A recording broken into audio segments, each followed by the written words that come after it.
ఒక్కసారి ఇలాంటి టైంలో మిమ్మల్ని బాధ పెట్టాలి అని కాదు, ఇప్పుడు మీ ఎదుట నవ్వుతూ ప్రత్యూష ఉన్నది.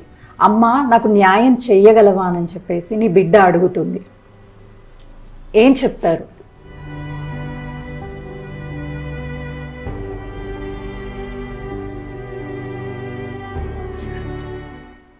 నేను ఈ 23 years చాలా పోరాటం చేసినండి, చాలా కష్టపడ్డా. నాకు దొరికిన ఎవిడెన్స్ అన్నీ కూడా సుప్రీంకోర్టులో సబ్మిట్ చేసిన. ఈరోజు నేను సబ్మిట్ చేసిన. ఒక్కసారి నీ కూతుర్ని చూస్తూ, నీ బిడ్డని ఎంతో అల్లారు ముద్దుగా పెంచుకున్నారు, నీ బిడ్డ ఫేస్ చూస్తూ ఒక్కసారి సమాధానం చెప్పాల్సి వస్తే ఏం సమాధానం చెప్తారు? ఒక తల్లికి నా చేతులు ఉన్నంత వరకు చేశానండి. ఎక్కడ ఓడిపోయినా సుప్రీంకోర్టు వరకు తీసుకెళ్ళినా, అక్కడ కూడా పోరాటం చేసిన, కనపడిన మొత్తం ఎవిడెన్స్ సబ్మిట్ చేసిన. నాకు అవైలబిలిటీ ఉన్న ఎవిడెన్స్ అంతా చట్టానికి కావాల్సిన ఎవిడెన్స్ అండి. నా మానసిక బాధ, నా పోరాటం ఎవరు తీసుకోరు. ఏమమ్మా సాక్ష్యాలు అంటారు. ఆ రోజుల్ని 2002లో సాక్ష్యాలన్నీ మాయం చేశారండి. వాళ్ళ కుటుంబం మాయం చేసిన వాళ్ళందరినీ అంటున్నారు, మీ కుటుంబంలో ఆడపిల్లలు ఉన్నారు, మీ కుటుంబంలో ఆడవాళ్ళు ఉన్నారు, మీకు కూతురు ఉండొచ్చు. ఒక కూతురుకు అన్యాయం చేసిండ్రు, సాక్ష్యాలు లేకుండా చేసిండ్రు. ఆ దేవుడే మీకు పనిష్మెంట్ ఇస్తాడు. నేను మొత్తం సబ్మిట్ చేసిన. నా కూతురు అడుగుతుంది. 23 సంవత్సరాల పోరాటం తల్లి నాది, చాలా కష్టపడ్డా. ఇప్పుడు మొత్తం వాళ్ళ చేతిలో ఉంది, జస్టిస్ చేతులలో ఉంది. ఎవరు? రాజేష్ బిందాల్, మన్మోహన్ గారు జస్టిసెస్ చేతిలో ఉంది. వాళ్ళ మనసులోకి నువ్వు వెళ్ళు, వాళ్ళ మనసులోకి నువ్వు వెళ్ళి ఇంకా నువ్వే న్యాయం చేయించుకోవాలి. నా తోట ఉన్నంత వరకు నేను చేసిన. నా చేతిలో ప్రిజర్వ్ చేసిన రిజర్వ్మెంట్, అత్యున్నతమైన న్యాయస్థానం ప్రిజర్వ్ చేసింది. ఏమొస్తుంది జడ్జిమెంట్ అనేది నాకు తెలియదు,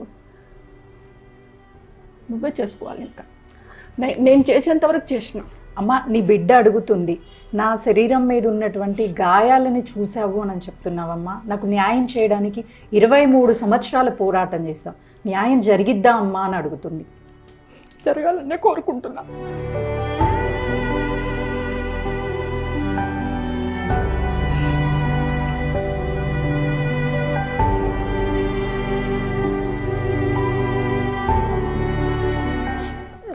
జరుగుతుందని నమ్మకం ఉందమ్మా. నేను అమ్మవారిని నమ్ముతా. తప్పకుండా మాకు న్యాయం జరుగుతుంది, మా కుటుంబానికి న్యాయం జరుగుతుంది, జరగాలి కూడా. ఎందుకంటే నా కూతురు అన్యాయమైంది. మీరు చెప్పినటువంటి సమాధానంలో నా కూతురు మీద అత్యాచారం చేసింది ఒకరు కాదు అని చెప్తున్నారు. ఎవరు? వాళ్ళకి కనీసం శిక్ష పడిందా? పడడం కాదమ్మా, సిడిఎఫ్డికి ఎవరెవరివైతే అనుమానం ఉందో అందరినీ బ్లడ్ శాంపిల్స్ తెమ్మన్నారు. బ్లడ్ శాంపిల్స్ తేవాలి, బ్లడ్ తీసుకోవాలా, బ్లడ్ శాంపిల్స్ కావాలంటే ఇప్పుడు మనం బ్లడ్ టెస్ట్ చేయాలంటే మనం ఏం చేస్తామమ్మా, డయాగ్నోస్ సెంటర్కి మనం వెళ్తాం, వెళ్ళి బ్లడ్ ఇస్తాం. మరి సిడిఎఫ్డికి ఎవరు వెళ్ళాలి? ఎవరెవరు సస్పెక్టెడ్ చేసిండ్రో వాళ్ళందరినీ తీసుకెళ్ళి డైరెక్ట్గా ఇవ్వాలి. అలా ఇవ్వలేదు. అదే డిఎన్ఏ టెస్ట్కి బ్లడ్ ఇవ్వాలి, మీరు రండి అని చెప్పి నన్ను పిలిచారు. డైరెక్ట్గా పిలిస్తే నేను వెళ్ళి డైరెక్ట్గా నా బ్లడ్ ఇచ్చా. అంటే మదర్నేమో డైరెక్ట్గా పిలుస్తారు, మీరు పిలిచి బ్లడ్ తీసుకుంటారు. మరి సస్పెక్ట్గా ఉన్న వాళ్ళని ఎందుకు పిలవలేదు?